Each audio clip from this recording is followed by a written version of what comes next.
The shift happens quietly. No dramatic announcement, no conscious decision to change.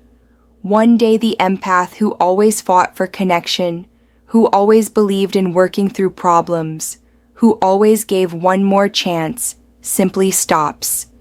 The care that once felt infinite runs dry. The empathy that defined their entire approach to relationships shuts down like a system protecting itself from fatal damage.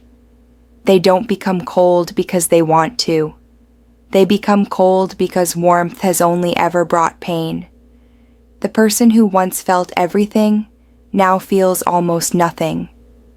The transformation isn't evolution, it's survival. And the empath turned avoidant carries a specific kind of damage that differs fundamentally from someone who was always avoidant. They know what connection feels like.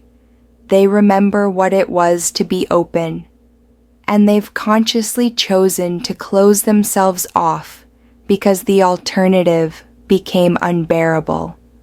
The empathy exhaustion collapse. The empath's gift is also their curse. They feel other people's emotions as if those emotions were their own. They sense pain, need, and longing in others and automatically move to soothe it. This capacity for deep empathy made them incredible partners in the beginning. They understood without being told. They provided comfort instinctively. They could hold space for complexity and pain that others couldn't tolerate. But this same gift made them targets for people who take without giving, who demand without reciprocating, who expect endless patience and understanding while offering none in return. The empath gave and gave until there was nothing left. And when they finally looked around, they realized they'd been in relationships where their empathy was exploited rather than matched. The exhaustion isn't just about being tired. It's about a fundamental depletion of the capacity to care. The empath has metabolized so much of other people's pain, has shouldered so much emotional responsibility for relationships, has worked so hard to understand and accommodate, that their system finally rebels. The empathy that once flowed naturally becomes forced, then impossible. They look at someone in distress and feel nothing, not because they're heartless, but because the mechanism that connected them to others' emotions has burned out from overuse. The empath realizes with horror that they've become the unavailable person they used to try to heal. The transformation feels like losing a core part of their identity. If you're watching this, you've probably felt this shift starting in yourself. Subscribe so we can keep exploring how attachment patterns shape us and how to heal when love has taught you to protect yourself instead of connect. The collapse of empathy creates shame. The empath judges themselves harshly for their inability to care the way they once did.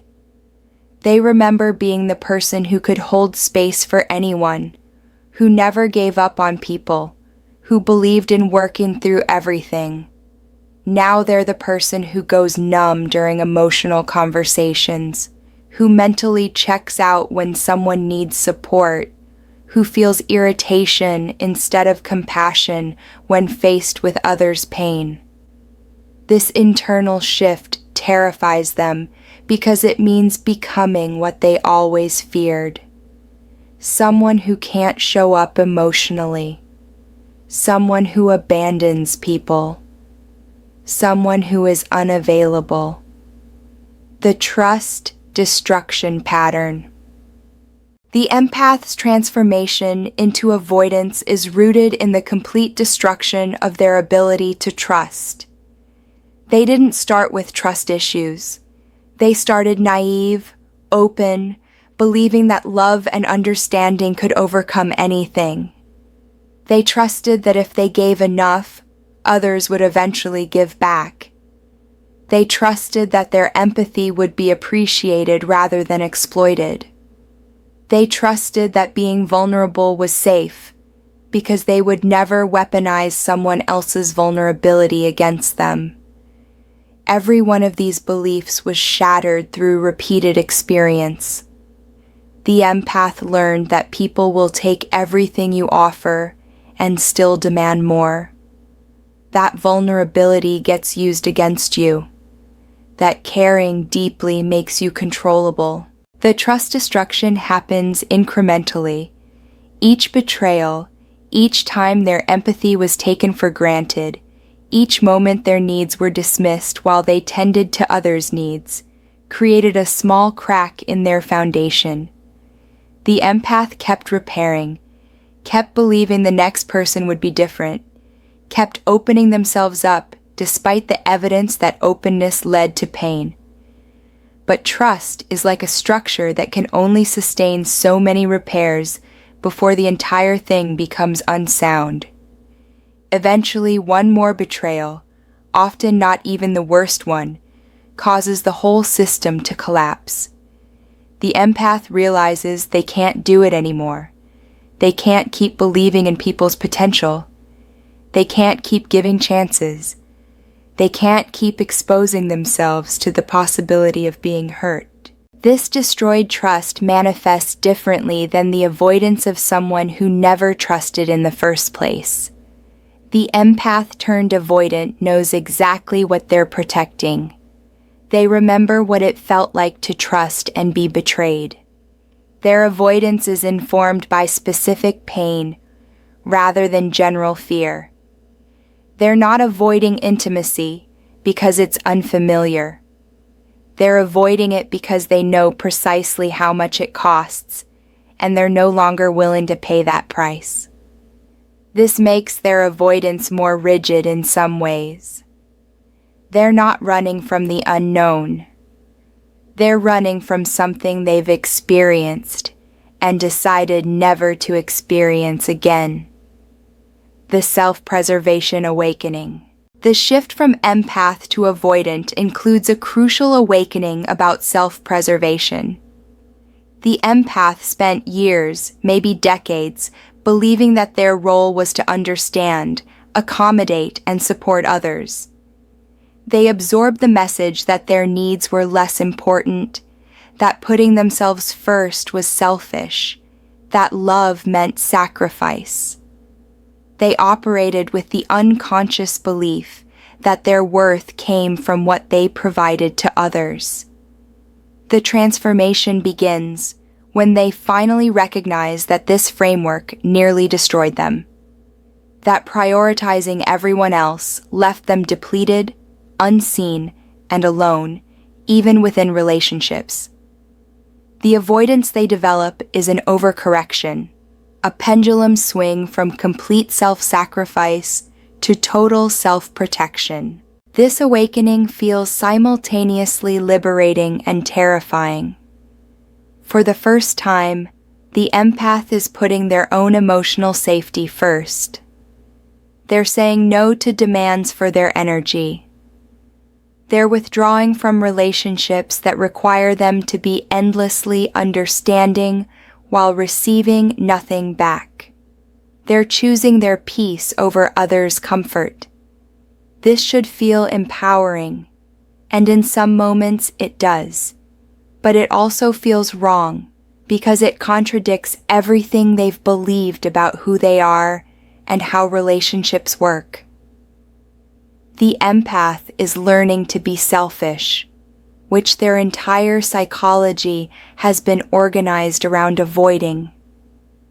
They're becoming the person who doesn't answer calls when they don't feel like it, who doesn't explain or justify their boundaries, who walks away from people without trying to fix things first. The self-preservation awakening changes how they approach new relationships. Where they once led with openness and generosity, they now lead with walls and tests. They watch new people carefully for signs of being users, narcissists, or emotionally unavailable. They protect their empathy like a limited resource, rationing it out carefully rather than giving it freely. They assume the worst about people's intentions rather than giving the benefit of the doubt. This protective stance keeps them safer than their previous openness did, but it also prevents genuine connection. The empath has become so focused on not being hurt again that they've eliminated the vulnerability required for real intimacy. They're safe but isolated, protected but alone. The emotional numbing defense. The most disturbing aspect of the empath's transformation is the emotional numbing that develops as a protective mechanism. Where they once felt everything intensely, both their own emotions and others, they now feel very little. The numbing starts as a way to cope with overwhelming pain, but it doesn't differentiate between painful feelings and positive ones. When the empath shuts down their capacity to feel hurt, they also shut down their capacity to feel joy, love, and connection. They become flat, going through the motions of life without the emotional resonance that used to color every experience. They look at situations that would have once moved them deeply and register only intellectual understanding without emotional impact. This numbing is different from the avoidant who never developed full emotional access.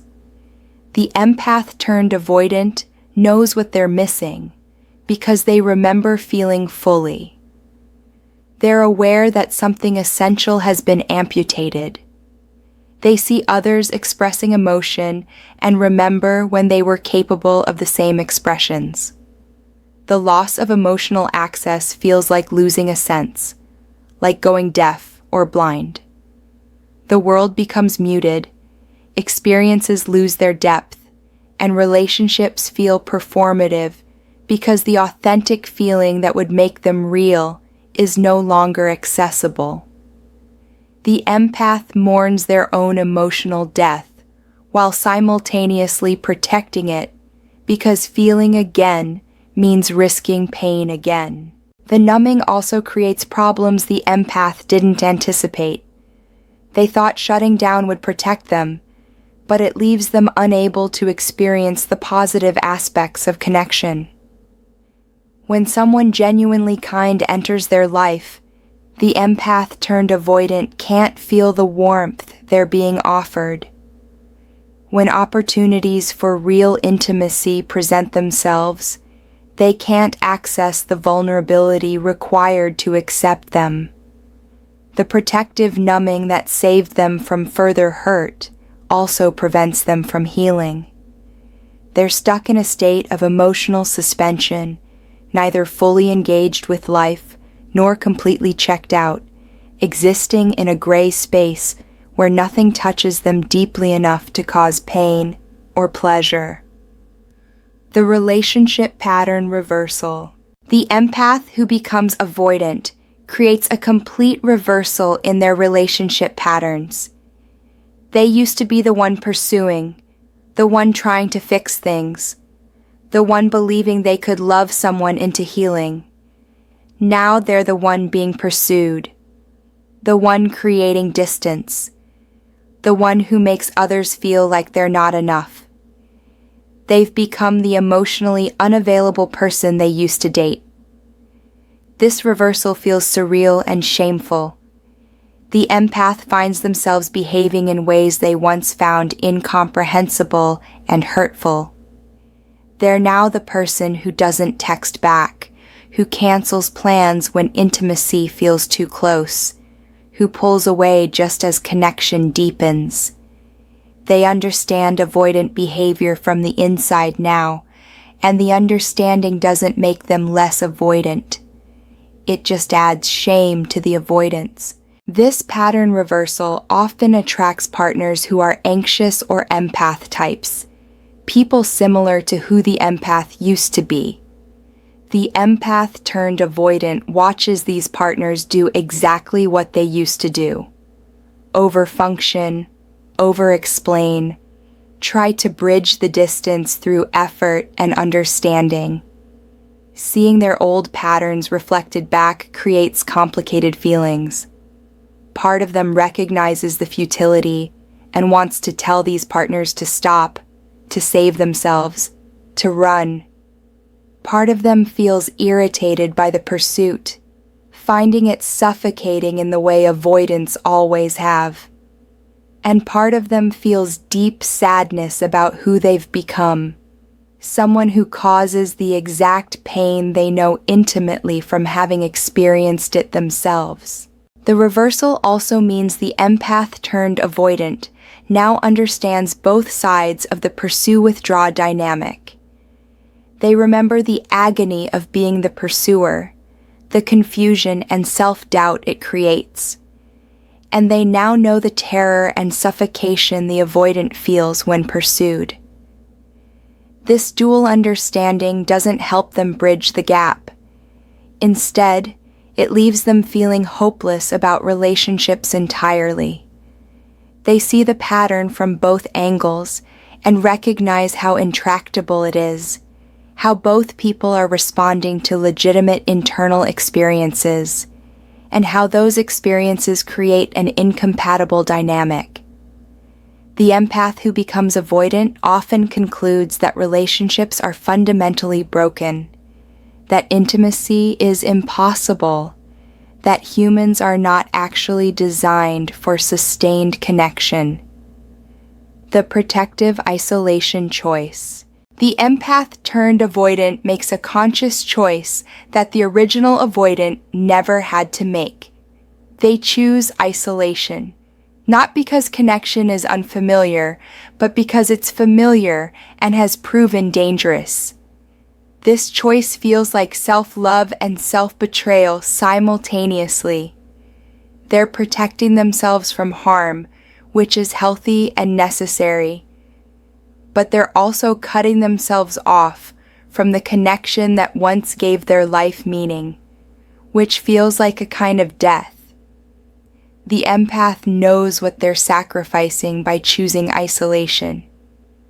They're not avoiding an abstract threat.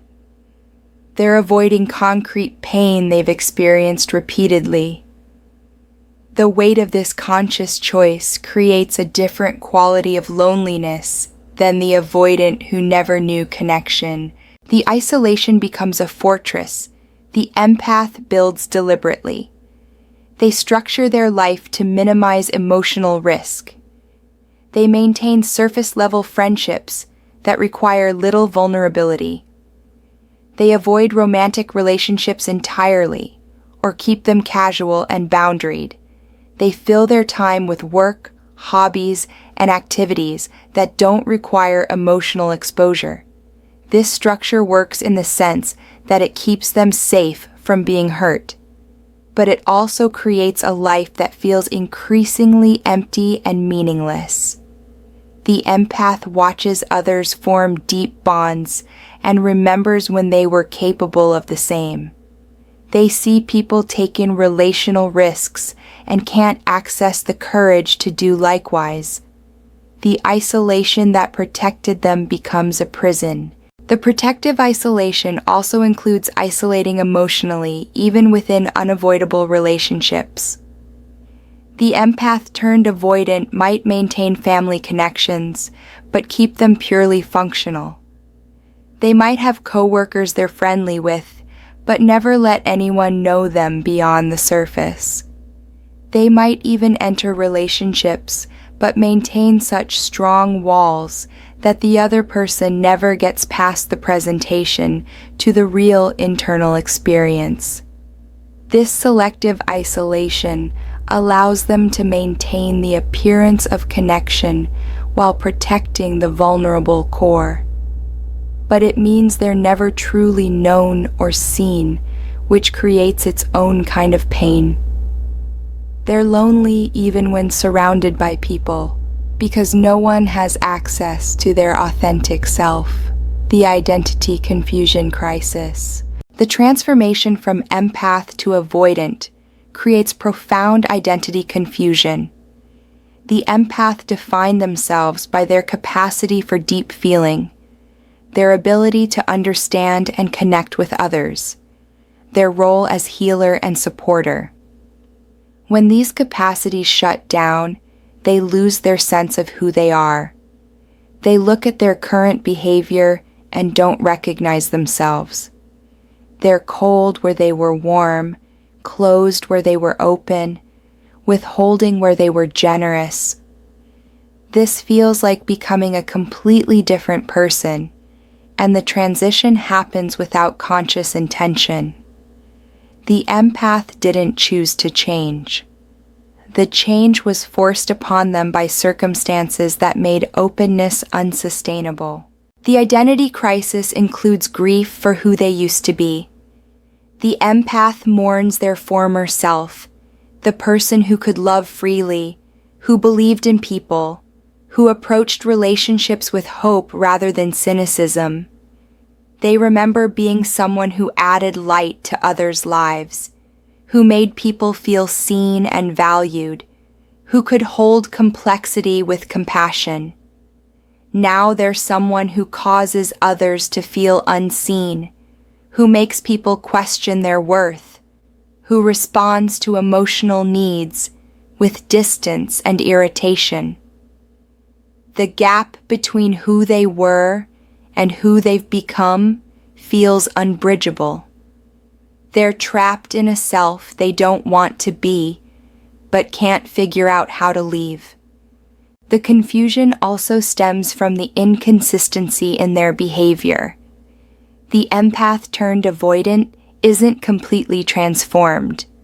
Moments of their old self break through the defensive structure. They might have a conversation where they suddenly access empathy and connection, where they show up for someone fully.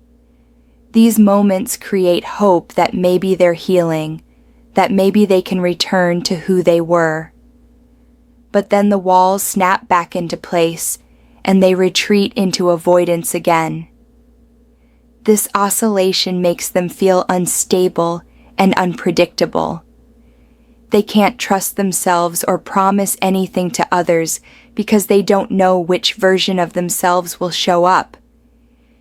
The inconsistency creates additional shame and reinforces their belief that they're now too damaged for real relationship. The specific trigger, hypersensitivity. The empath who becomes avoidant develops hypersensitivity to specific triggers that other avoidants might not notice. They're not generally avoidant of all intimacy. They're specifically avoidant of the patterns that hurt them before. If they were with someone who used their empathy against them, they become hypervigilant about anyone who seems to need too much emotional support. If they were with someone who took them for granted, they bolt at the first sign of their efforts being unappreciated. If they were with someone who betrayed their trust, they panic at any behavior that looks remotely like dishonesty. The triggers are specific and powerful, creating intense avoidance responses that seem disproportionate to observers. These triggers make the empath turned avoidant seem unreasonable or oversensitive.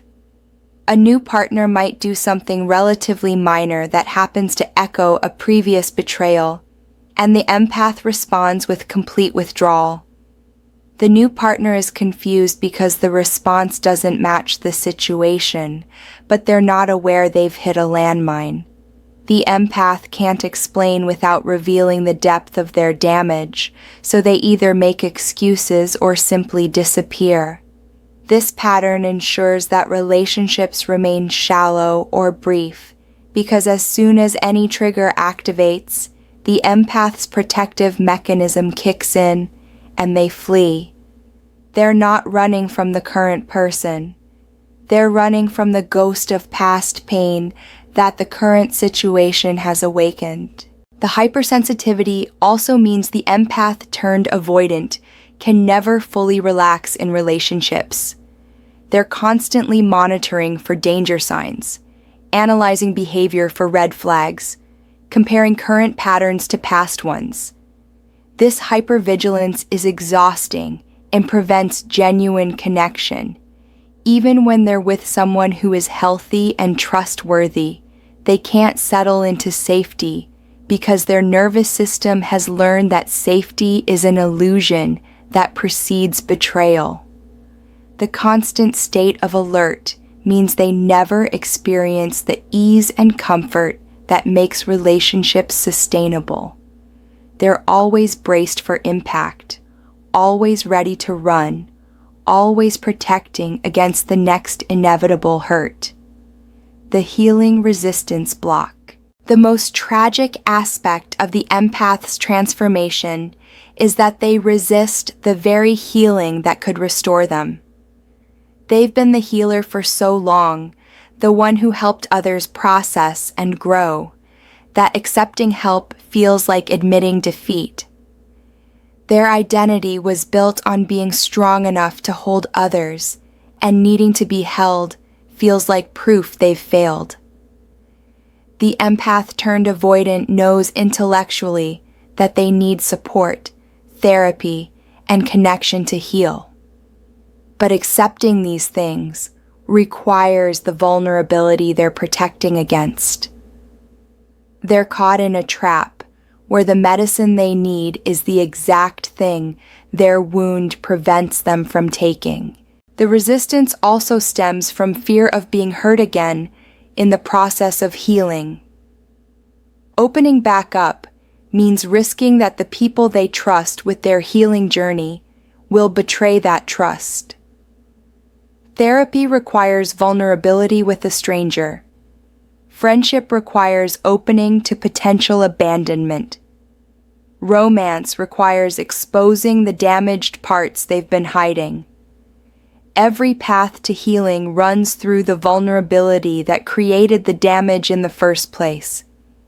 The empath turned avoidant can't see a way forward that doesn't involve risking the exact pain they're protecting against. So they stay stuck, knowing they need to heal, but unable to take the steps that would make healing possible. The block against healing also includes resistance to hope. The empath has learned that hope is dangerous, that believing things can be different only sets them up for disappointment. They've tried hope before, and it led to repeated pain. Now they've built an identity around not hoping, around expecting the worst, around protecting against disappointment by never allowing themselves to want or believe in anything. Healing would require letting go of this cynicism and risking hope again. The empath turned avoidant isn't sure they can survive another round of hoping and being crushed. The pain of staying closed feels more manageable than the potential pain of opening and being hurt again. So they remain in their protective isolation, safe but slowly dying inside, knowing they're not truly living, but unable to find another way.